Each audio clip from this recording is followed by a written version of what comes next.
پیسوں کے معاملے میں ایک نمبر بن جاؤ بس.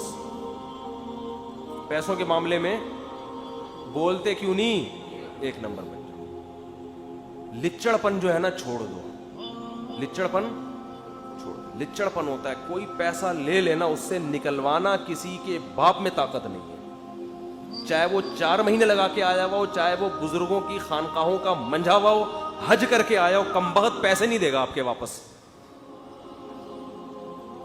لیتے ہوئے ایسا بنے گا جیسے مر رہا ہے, یہ قحط سے مر جائے گا تھوڑی دیر میں. مانگتے ہوئے ایسا ہوگا, ایسی اس کی حالت ہوگی, آپ کہو گے تو مجھے بھی کھا جا, ٹھیک ہے نا. ایسا لچڑپن دکھائے گا. اور لینے کے بعد پہلے بڑے سنہری باغ دکھائے گا. ابے بھائی میرے لیے کوئی مسئلہ نہیں, 4-5 لاکھ تو کوئی میرے لیے مسئلہ ہی نہیں, جب چاہو گے دے دوں. نہیں دے گا, دے گا نہیں, یہ بتا دوں. وہ حاجی ہو سکتا ہے, وہ عمرہ کرنے جائے گا, وہ تہجد گزار ہوگا, وہ 27ویں رات پہ رو رو کے کارپٹ کو اتنا بھگو دے گا کہ اب کارپٹ دھونے کی ضرورت نہیں. اتنا روئے گا 27ویں رات کو, مگر اس کمبخت کے ذمے جو پیسے ہیں نا وہ یہ نہیں دے گا, وہ ٹہلائے گا.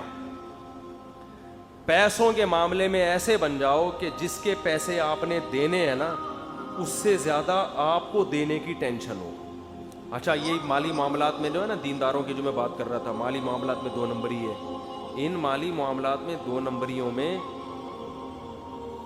پیسوں کا معاملہ کہ لے کے پی جاؤ, کاروبار میں 2 نمبری. آپ کسی سے شرکت کی بیس پہ جب کوئی بزنس شروع کرو تو اتنی لمبی لمبی داڑھی بھی ہوگی, ڈنڈی مارے گا, جھوٹ بھی بولے گا, ڈنڈیاں بھی مارے گا. پہلے آپ سے پیسے جب لینے کے لیے آیا تھا تو ایسے دکھا رہا تھا, ایسے نوٹ چھاپوں گا. میں نے جو پیسے گنوائے نا, سبزی والے کو دیے, ایک بکرے والے کو بھی دیے تھے میں نے. انہی دنوں میں جب میں ڈوبنے لگا تھا نا تو ایک آخری کیل ٹھونکنے کے لیے ایک آدمی آیا تھا.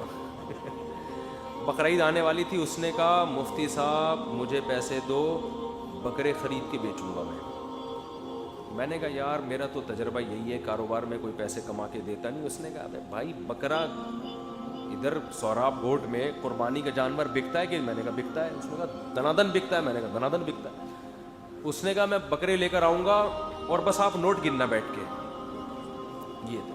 یہ بکرا یہ پکڑ بھائی اتنے ہزار, یہ لو مفتی صاحب یہ پکڑا, آخر میں بیٹھ کے حساب کریں گے. اور وہ بھی چلتا ہوا بزنس اس کا, وہ پیسے بھی اس بکرا ہی مل جاتا نا کوئی ہمیں یہ کسی بکرے کے پائے کٹ کے آ جاتے, وہ بھی آج تک الحمدللہ اس لیے کہہ رہا ہوں کہ تجربہ مل گیا. پتہ نہیں وہ بکرے کہاں گئے. جب میں اس کے پاس گیا نا کہ بھائی وہ کیا, وہ کہہ رہے رونے لگا رہے, اس دفعہ پتہ نہیں کیا ہو گیا, دیوالیہ نکل گیا, بزنس کی واٹ لگ گئی. مفتی صاحب اس دفعہ تو بکروں میں ریٹ ہی نہیں ملے, یہ ہو گیا. ایسے قومی ترانے, لیکن نماز کے لیے آ جاتا تھا مسجد میں نماز پڑھنے کے لیے. تو یہ بی بی تمیزہ کا وضو ہے میرے بھائی, یہ نہیں ٹوٹتا. ہمارا تقویٰ نہیں ٹوٹتا, نہ ہمارا حج ٹوٹتا ہے گناہ کرنے سے, نہ ہمارا عمرہ ٹوٹتا ہے. بی بی تمیزہ کا وضو بتا دیتا ہوں. ایک بی بی تمیزہ گاؤں میں نماز نہیں پڑھتی تھی. امام صاحب نے کہا بھائی تو نماز پڑھا کر. اس نے کہا وضو کرنا نہیں آتا تو کیسے پڑھوں. امام صاحب نے اس کو وضو کرایا, پورا وضو کرایا, نماز پڑھائی. اور پھر امام صاحب سفر پہ چلے گئے, 8-10 سال کے بعد آئے. بی بی تمیزہ سے پوچھا ہاں بھائی نماز پڑھتی الحمدللہ, ایک دن کا بھی ناغہ نہیں کیا, پڑھ رہی ہوں. اس نے کہا وضو کرتی ہے نا. اس نے کہا وہ تو آپ کرا کے چلے گئے تھے. تو یہ بی بی تمیزہ کا وضو ایسا وضو تھا کہ اس کے 6 بچے ہو گئے مگر اس کا وضو اب تک نہیں ٹوٹا. تو ہمارے حضرت فرمایا کرتے تھے آج مسلمان کا ایمان اتنا مضبوط ہے,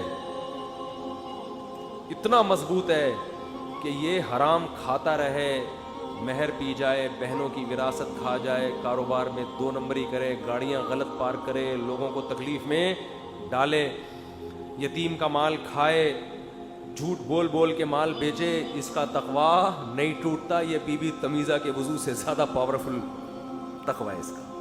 تو یہ خوش فہمیاں ہیں, ان سے ہمیں نکل جانا. معاملات میں 1 نمبر بن کے رہو, کسی کی جیب پہ نظر نہ رکھو, اور اپنا معاملہ بالکل صاف ستھرا دینا سیکھو. لو بھائی تو آپ دیکھو انشاءاللہ اللہ بھی نوازتا ہے. مفتی صاحب میں, اور یہ بھی یاد رکھو کہ سخاوت میں بھی جب کوئی پیسے مانگے نا تو نہ کرنا بھی سیکھو. سمجھ رہے ہو؟ یا تو دل اتنا بڑا کرو کہ اگر اس نے نہیں دیے تو برداشت کر لو گے. رشتہ دار بھی پیسے مانگ رہے ہیں, قرض مانگ رہے ہیں, تو یہ ذہن میں رکھ لو واپسی کا 1% چانس ہے. تو وجہ کیا ہے, آپ نے قرض دے دیا, وہ واپس نہیں دے گا تو پھر آپ ٹینشن میں آتے ہو. تو یہ ذہن میں رکھ کے دیا کرو, نہیں دیے تو میں برداشت کر لوں.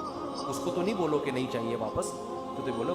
بعض لوگ دے بھی دیتے ہیں, ایسے بھی لوگ مارکیٹ میں ہیں, لیکن اکثر نہیں دیتے. پھر رشتہ داری جڑنے کے بجائے اور زیادہ ٹوٹتی ہے. تو پہلے ہی ذہن میں رکھا کرو. اور اگر اتنا افورڈ نہیں کر سکتے, بولو نہیں ہے بھائی.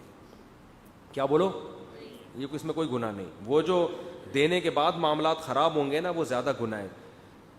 قرآن کیا کہتا ہے؟ قول معروف و مغفرۃ خیر من صدقۃ یتبعها اذی. شروع میں معذرت کر لینا اس تکلیف سے بہتر ہے جو بعد میں ہو.